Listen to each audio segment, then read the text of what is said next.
Il existe des hommes qui ont vécu et qui vivent,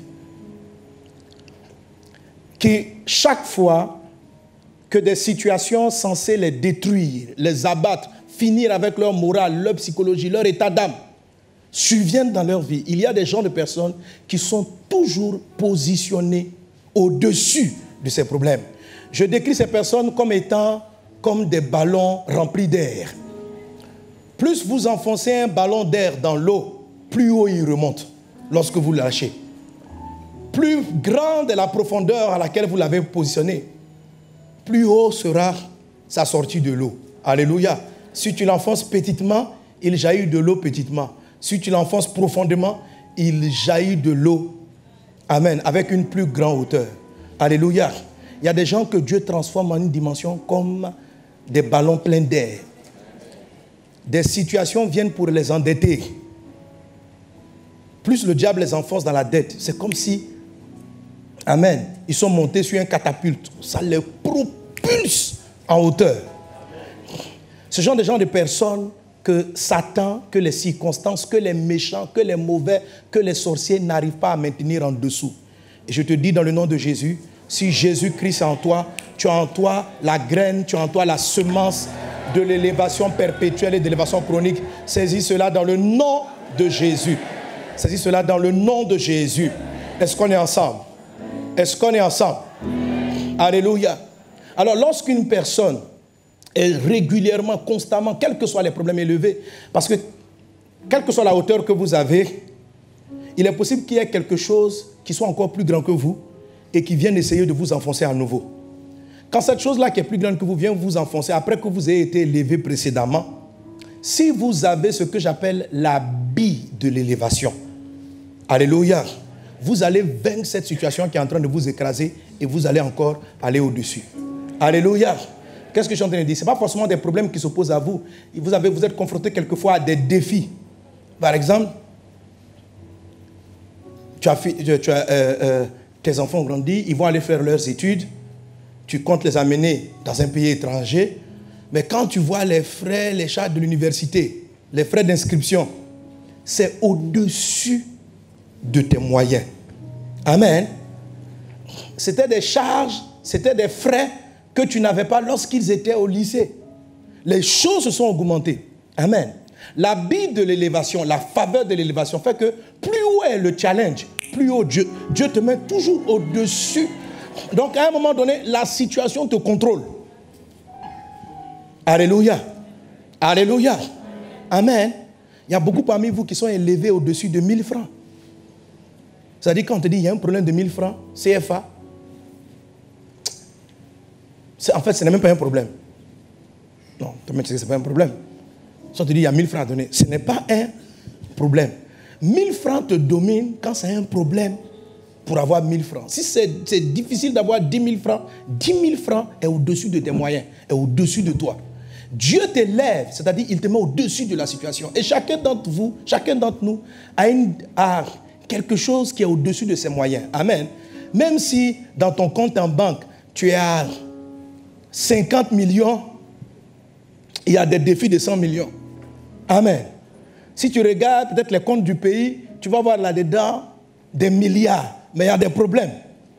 Il y a des besoins financiers qui sont au-dessus des caisses de l'État. Les Américains ont beau être puissants, mais il y a des défis.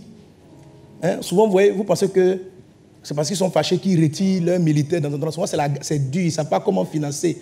Souvent, quand vous voyez comme ça, l'ONU, on dit, bon, nous, on quitte ici, d'ailleurs, même on a fini. Allons vite, vite. Quelquefois, c'est parce qu'ils n'ont plus les moyens pour relever le défi. Alléluia. Est-ce qu'on est ensemble? Est-ce qu'on est ensemble? Donc, la vie va très souvent vous confronter à des challenges qui sont au-dessus de vos moyens physiques, matériels, spirituels, émotionnels, etc., qui sont au-dessus. Alléluia. C'est pourquoi Dieu a trouvé un remède puissant qu'on appelle, j'appelle ça l'habit de l'élévation. L'habit de l'élévation. C'est un vêtement spirituel. Il fait partie de l'attirail ou de la parure de l'habit de l'épouse. Amen. L'habit de l'épouse. L'épouse de Christ. Comme Christ a été positionné au-dessus de tout, son épouse est directement élevée au-dessus de tout. L'épouse du chef de l'État n'a pas été élue. On ne l'a pas votée. On n'a pas fait la campagne en son nom. Mais parce qu'elle est l'épouse du président, elle participe à son élévation. Lorsqu'elle parle, tu as l'impression que c'est le chef d'État qui t'a directement parlé. Et c'est cela l'avantage de l'épouse. Que cela soit ton partage dans le nom de Jésus. Que cela soit ton partage dans le nom de Jésus. Alléluia. Alléluia. Dis avec moi l'élévation. L'élévation. Amen. Amen. L'élévation perpétuelle, l'élévation chronique, ça veut dire chaque fois qu'un challenge est au-dessus de toi, tu as comme l'impression que Dieu te donne une grâce pour te faire passer au-dessus du problème. Chaque fois qu'un problème survient dans ta vie, c'est comme si Dieu crée des circonstances à nouveau et il te fait passer au-dessus. Dieu ne laisse jamais un défi financier, un défi émotionnel, un problème être au-dessus de toi. Alléluia. Alléluia. De même qu'il y a des choses au-dessus de toi, toi aussi tu es au-dessus de certaines situations. Mais quand tu transportes l'habit de l'élévation, tu passes toujours au-dessus. Tu finis toujours au-dessus. Que cela soit ton partage dans le nom de Jésus.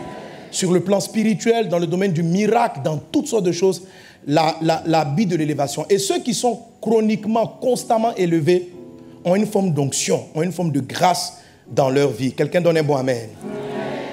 Quelqu'un donne un bon amen. Et on va voir un homme de Dieu, un homme très connu dans la parole du Seigneur, qui avait un habit spirituel d'élévation. L'élévation constante dont je parle est une marque spirituelle sur certaines personnes. Et je vais te dire comment est-ce qu'on l'obtient. C'est une marque spirituelle sur certaines personnes. Alléluia. Vous avez l'impression qu'aucune situation ne les noie. Quand tu penses qu'ils sont enfoncés, quand tu penses qu'ils sont finis, ils finissent toujours par sortir la tête de l'eau. Et puis ils sont encore là. Il dit, vous n'êtes pas fini avec moi. Mon histoire continue. Tu es de cette graine dans le nom de Jésus. Tu es de cette graine dans le nom de Jésus. Tu es de cette graine dans le nom de Jésus. Alléluia. Est-ce que tu as ta Bible? Sors la Bible. On va lire le texte à l'écran, mais on va voir les Bibles quand même. Genèse, le chapitre 37. Je veux des Bibles qu'on feuillette. Je crois que c'est le samedi d'avant, j'avais dit ça. Je ne veux plus les Bibles électroniques occultes. Donc dis au revoir ta Bible électronique. Garde-la pour la maison. Il y en a même qui ne sont même pas venus ni avec Bible électronique, ni avec un élève qui va à l'école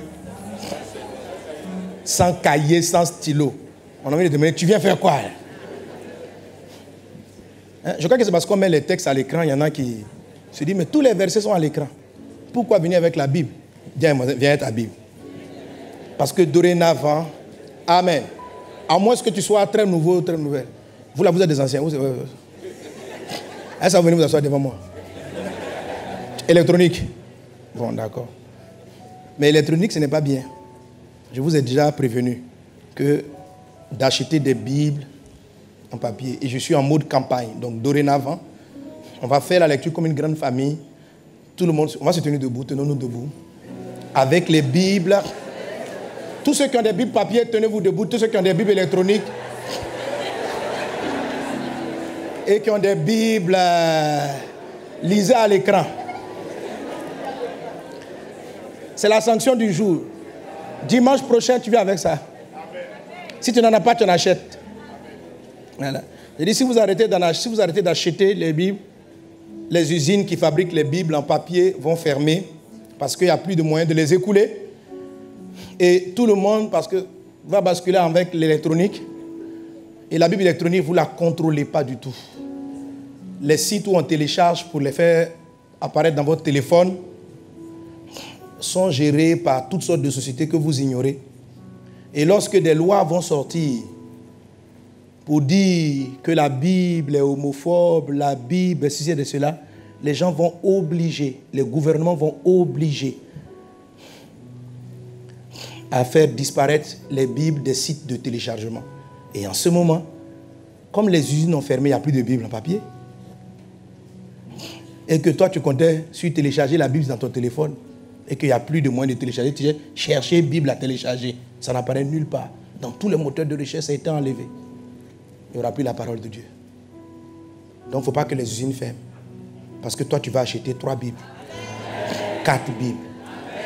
Nous ne sommes pas partisans de ceux qui sont en train de lutter contre la prolifération de la parole de Dieu. Est-ce qu'on est ensemble?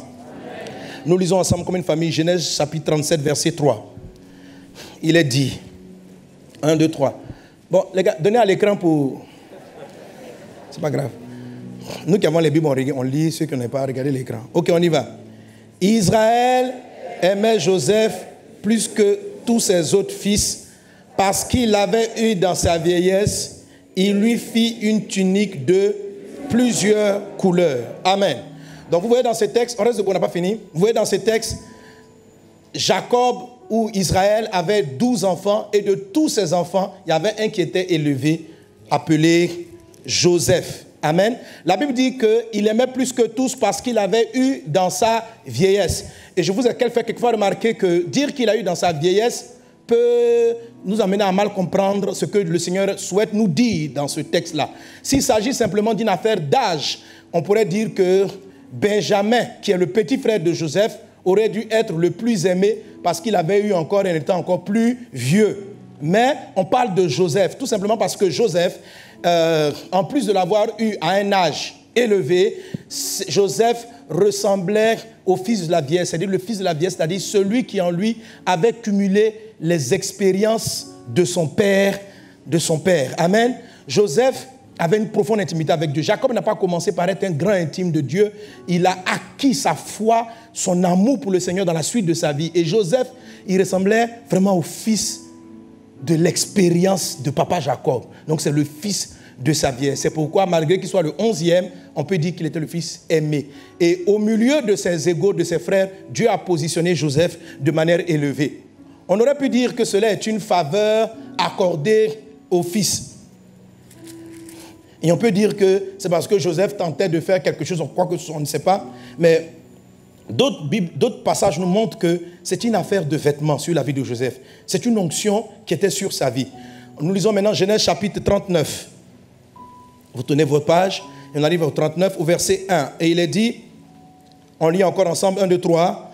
On fit descendre Joseph en Égypte, et Potiphar, officier de Pharaon, chef des gardes égyptiens, l'acheta des Ismaélites qu'il y avait fait descendre. L'Éternel fut avec lui, et la prospérité l'accompagna. Il habitait dans la maison de son maître l'Égyptien. Amen. Juste une petite remarque ici. Il habitait... Ici, vous voyez manifester ce que je vous ai appelé précédemment l'habit du privilège. Alléluia. Le privilège est différent de l'élévation. L'élévation est une forme de privilège. Mais, c'est-à-dire, Jacob était privilégié. Ça veut dire préféré. Ça veut dire mis à part. Amen. L'élévation, c'est un poste au-dessus. Ce n'est pas les mêmes effets dans la vie d'une personne. Votre enfant peut être privilégié, mais parce qu'il est enfant, par exemple, vous n'allez pas le positionner comme le chef de la maison. Amen.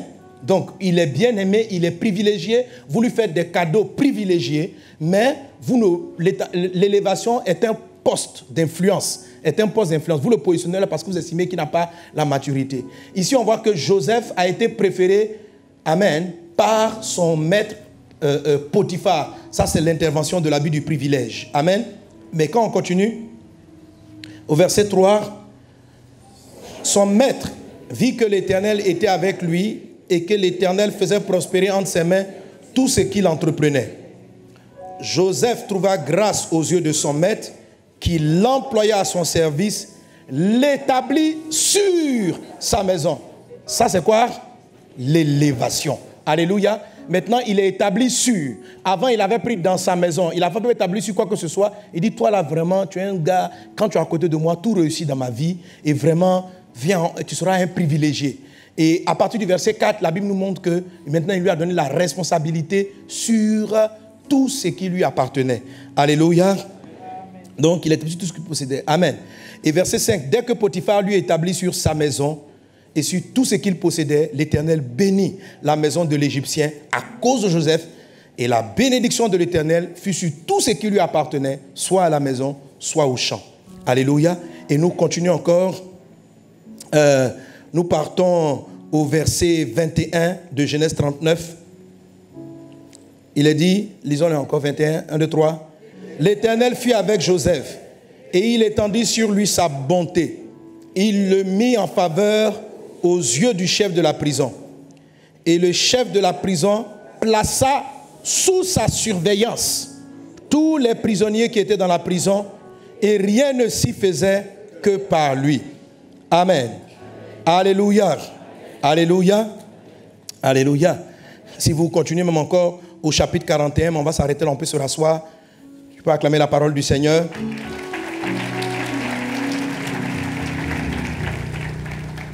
Et là, je fais la lecture seule. Genèse 41, verset 38. Il est dit, et Pharaon dit à ses serviteurs, trouverons-nous un homme comme celui-ci, ayant en lui l'Esprit de Dieu? Et Pharaon dit à Joseph, puisque Dieu t'a fait connaître toutes ces choses, il n'y a personne qui soit aussi intelligent et aussi sage que toi. Je t'établis sur ma maison, et tout mon peuple obéira à tes ordres. Le trône seul m'élèvera au-dessus de toi.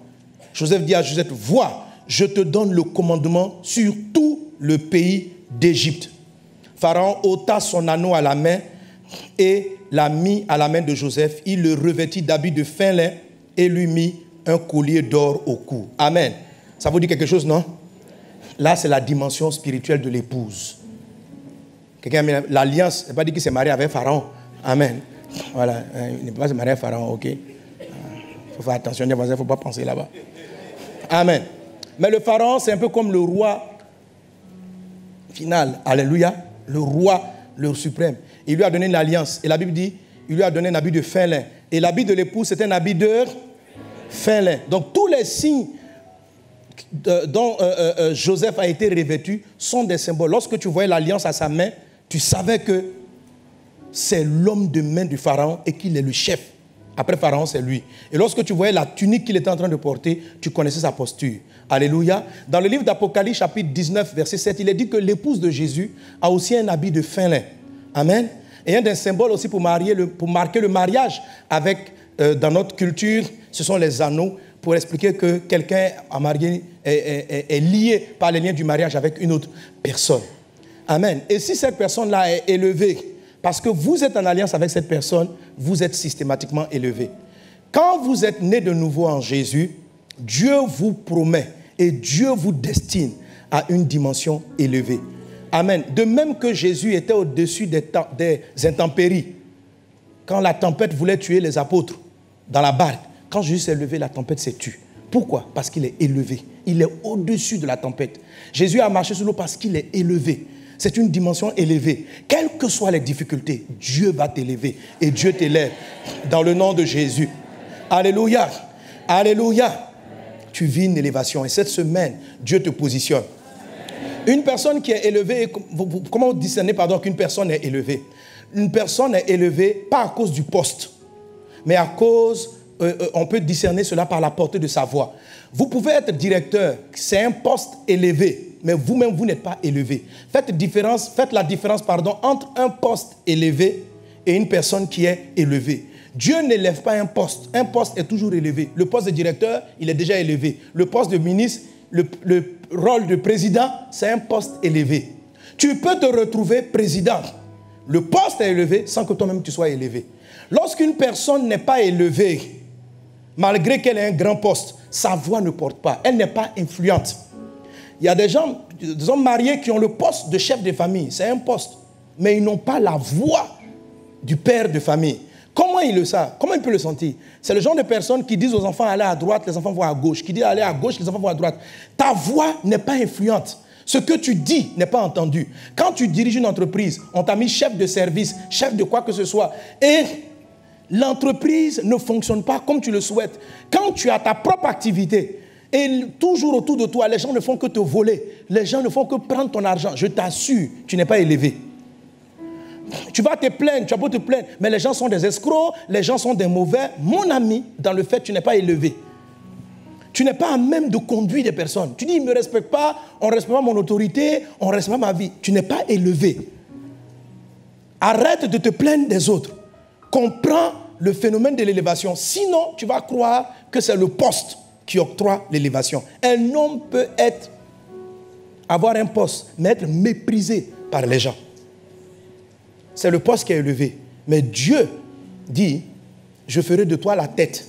Il n'a pas dit, je ferai du poste la tête. C'est toi. On va t'élever, toi. Amen. Dieu a décidé de t'élever. Alléluia. Dis avec moi, élévation. Élévation.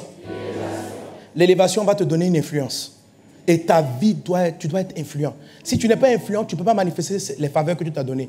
Si tu n'es pas influent, tu ne peux pas avancer efficacement dans la vie. Si tu n'es pas influent, trop de choses vont te submerger et prendre le contrôle de ta vie.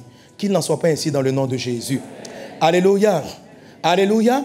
Dans le monde spirituel, l'élévation est marquée par un type d'habit spirituel que les anges, les démons, les puissances perçoivent. Et lorsqu'ils perçoivent cela, les démons vont tenter d'essayer de t'arrêter, de t'arracher ce vêtement spirituel. Mais si tu sais avoir l'attitude dont nous allons parler aujourd'hui, tu vas toujours passer au-dessus de tes adversaires. Tous tes ennemis seront toujours, ils vont finir toujours à tes pieds et à reconnaître que Dieu t'a choisi, à reconnaître que tu es un vainqueur. Les gens dans ton village, si Dieu t'a amené dans un monde financier, dans le monde de la politique, les gens reconnaîtront que tu as quelque chose d'unique et de spécial. Alléluia. Tu ne seras pas seulement privilégié, tu seras élevé. Amen. Amen. Donc l'élévation est un habit, c'est une onction. C'est une onction. Le monde spirituel le perçoit. Et je vous ai dit dimanche dernier que la parole de Dieu appelle ce vêtement spirituel, la parole de Dieu l'appelle l'huile de joie. L'huile de joie. Quelqu'un dit avec moi, huile de joie. L'huile de joie. Amen. Amen. Cet habit spirituel, rappelez-vous, comment sont créés les habits spirituels? Comment sont conçus les habits spirituels? Apocalypse 19, verset 8 dit « Les fins laids de la robe de l'épouse sont les œuvres justes des saints. » C'est-à-dire, c'est ce que tu fais. L'habit spirituel est conçu par des actions. Amen. Donc, tu fais des choses habituellement, tu fais des choses sans te rendre compte. Et puis, subitement, Dieu envoie sur toi un revêtement. Et le monde invisible commence à le percevoir. Et ça fait qu'on doit t'ouvrir la porte et tu commences à devenir quelqu'un d'influent. Même si tu n'es pas le chef dans un endroit, tu sens que quand Dieu te met quelque chose à cœur et que tu parles, les gens te comprennent. Quelqu'un est-il avec moi? Amen. La Bible dit de Joseph que lorsqu'il est arrivé dans la maison de Potiphar, il est arrivé comme un esclave, comme tout le monde. Potiphar l'a non seulement apprécié, Potiphar l'a établi, mais il a fait prospérer Potiphar. Ça signifie que même les autres employés suivaient Joseph. Parce que si dans une entreprise, tout le monde te combat, ton patron n'a qu'à te donner le poste que tu veux. Tu ne pourras pas travailler. Mais Joseph a fait prospérer toutes les maisons parce qu'il était influent. Que Dieu t'accorde l'influence divine. Que Dieu t'accorde l'influence divine. Au nom de Jésus. Au nom de Jésus. Alléluia. Alléluia. Amen. Alors, nous sommes en train d'aller sur comment, quelles œuvres, quel type d'œuvres on le fait pour avoir ce type de manteau spirituel. Les paroles que je dis sont esprit et vie. Elles viennent pour t'expliquer un mystère, pour t'expliquer un concept, pas seulement pour t'expliquer, pour que tu dises « Ah, j'ai compris », mais pour te revêtir. Ça veut dire pour que ce dont je parle soit effectif. Et que quelle que soit la situation en ce moment-là, qui est au-dessus de tes forces, tu puisses passer maintenant, dès la semaine prochaine, tu passes au-dessus de ce problème. Alléluia. Est-ce un problème financier? Dieu te fait passer au-dessus. Est-ce un problème? Au-dessus. C'est une faiblesse charnelle, un manquement, une tristesse qui ne veut pas te quitter. Tu vas passer au-dessus. Tu vas passer au-dessus. Alléluia. Tu vas prendre le contrôle. Parce que Dieu ne t'a pas créé pour que tu sois dominé par les circonstances, mais pour que tu les domines. Qu'il en soit ainsi dans le nom de Jésus. Amen. Dieu dit, créons l'homme à notre image, à notre ressemblance, afin qu'il domine. Dieu ne t'a pas créé pour que tu sois dominé, mais pour que tu domines. Dis avec moi, je domine. Je domine. Amen. Alléluia. La domination, l'habit de l'élévation est une chose qui arrive quand Dieu arrache de vous, sur vous, l'habit de deuil. Je vous avais dit, selon Zacharie chapitre 3, que lorsque l'homme de Dieu s'est trouvé devant Dieu, accusé par le diable, et dimanche dernier, je vous ai dit que on a déjà cité les 4 types de vêtements à ôter. Donc, quand il se retrouve devant Dieu, Satan à côté en train de l'accuser. Et on a lu dans Ésaïe 61, verset 3, qu'il y a aussi un habit qu'on appelle l'habit de deuil. Et pour ceux qui nous prennent en marche, pour ceux qui n'ont pas écouté le message jusqu'à présent, les habits spirituels, comme les habits physiques, annoncent les choses à venir. Quelqu'un est avec moi? Tu dis comment ça se fait? Je dis simplement que si tu portes un pyjama, tu annonces que tu t'en vas dormir. Si tu portes un habit de sport, tu annonces que tu t'en vas faire du sport. Quand tu te mets en cravate, costume comme ça, tu annonces que tu t'en vas pour affaire, pour travailler, etc. Alléluia. Donc l'habit annonce une chose qui va venir. Dans le monde spirituel, c'est très ferme, c'est très clair. Si tu portes un habit de deuil, tu vas perdre quelque chose ou quelqu'un. Et quand ton habit de deuil est chroniquement sur toi, il ne fait que t'arriver des choses qui te détruisent. Et devant chaque habit sale, parce qu'il y en a, j'en ai cité environ 4 catégories d'habits sales, à côté de chaque habit sale se dresse un type d'attaque de Satan. Dans le cadre de Josué en Zacharie chapitre 3, Satan était là l'accusant. Et je vous ai dit que l'habit de deuil, c'est-à-dire l'habit qui amène tes projets, tes idées, tes concepts à être détruits, attire Satan dans sa face dragon. Satan ou le malin à 4 faces. Quoi encore? Dragon. Non pas le dragon rouge, mais dragon même en général. Le dragon. Il y en a qui veut qu'il soit rouge à tout prix. Le dragon, le serpent ancien, le diable et Satan. Apocalypse chapitre 12, verset 7. Amen. 7, 8. La Bible nous cite les 4 types d'attaques du malin. Satan peut t'attaquer en tant que dragon, il peut t'attaquer en tant que serpent ancien, il peut t'attaquer en tant que diable, il peut t'attaquer en tant que Satan. Ok, quand il t'attaque en tant que dragon, c'est pour voler tes biens, ton héritage, tes grâces, tes faveurs. Quand il t'attaque en tant que dragon rouge, dis avec moi dragon rouge. Dragon rouge, c'est Apocalypse chapitre 12, versets 3 et 4. La Bible nous parle du dragon rouge. Et la particularité du dragon rouge, c'est qu'il a assis... Ramène-moi le texte, quand j'ai dit... Parfois que les gens disent, mais c'est qu'il a fait le dragon qui est rouge. Voilà. Un autre signe parie encore dans le ciel. Et voici, c'était un grand dragon. Voilà. Et quand tu continues au verset 4, il est dit que lui, il se tenait à côté de la femme enceinte. Hein? Voilà. Chacun entraînait allons avant. Voilà. Le dragon se tient devant la femme qui allait enfanter afin de dévorer son enfant lorsqu'elle aurait enfanté. Il y a un habit qui attire ce type de dragon. Quand le dragon rouge est dans ta vie, il n'est pas dans ta vie. Il t'accuse. Il mange tous tes enfants, tout ce que tu entreprends. Pas forcément enfant biologique, ton entreprise. Donc lui, il laisse toujours que tu commences et puis après, il vient, il mange. Voilà. Il y a plusieurs dragons. Il y a un dragon qui te rend stérile. Mais le dragon rouge, lui, ne te rend pas stérile. Le dragon rouge, lui, il dévore ce que tu enfantes. Voilà, ça c'est le dragon rouge. On a dit qu'il est rouge, non? Il n'est pas bleu. Je ne sais pas, il y a combien de couleurs de dragon. Mais en tout cas, la Bible nous parle du dragon rouge, qui est un dévoreur. Et lui particulièrement, c'est lui qui accuse quand vous portez l'habit de deuil. L'habit de deuil dit que votre projet, vous devez perdre quelque chose. Et le dragon rouge vient pour activer et pour concrétiser et pour justifier ton deuil. D'avoir perdu l'entreprise, d'avoir perdu ton foyer, d'avoir perdu quelque chose qui te tenait à cœur. Alors, quand Dieu visite Josué, il dit, Satan est à côté de toi et t'accuse. ôtez-lui l'habit sale et donnez-lui un habit de fête. Avant de te donner l'habit d'élévation, Dieu enlève l'habit qu'on appelle l'habit de deuil. On a 2 yeux, il n'a pas équilibré. Il peut mettre un œil sur la nuque. Dieu a mis les 2 yeux devant pour dire toujours que le destin d'un homme, c'est devant, avance.